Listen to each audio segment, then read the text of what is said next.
Ministri i Shëndetësisë Azir Aliu ka folur për dosjen Epstein në të cilën përmendej edhe Maqedonia e Veriut si burim për tru të njerëzve, të cilët janë dërguar për eksperiment në Shtetet e Bashkuara të Amerikës.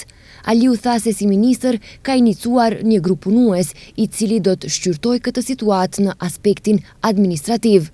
Aliu tha se pasi të përfundohet analiza e kësaj situate, do t'i informoj qytetarët në konferencë për shtyp se çka është konstatuar dhe se si do veprohet më tutje.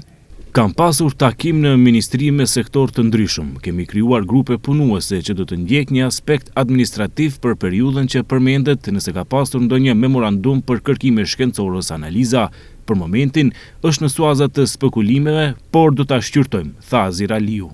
Aliu bëri thirrje qytetarëve që posedojnë çfarë do të dhëne relevante, t'i ndajnë ato me institucionet përkatëse, duke theksuar se vetëm përmes transparencës dhe bashkëpunimit mund të ndërtohet besimi i plot i qytetarëve ndaj institucioneve. Ministria e Shëndetësisë dhe shëndeti në përgjithësi në gjithë botën është temë shumë senzitive. Çdo informatë që vjen tek ne, qoftë formale ose jo formale, ne jemi të detyruar të analizojmë, të shohim nëse ka diçka të vërtetë ose jo, dhe për hir të transparencës dhe besimit që duam ta krijojmë tek qytetarët, ne informojmë ata, theksoi Aliu. Ministri Azir Aliu theksoi se ndonse për momentin bëhet fjalë për spekulime, Ministria e Shëndetësisë ka për obligim të trajtojë me seriozitet çdo informacion që lidhet me shëndetin dhe sigurinë e qytetarëve.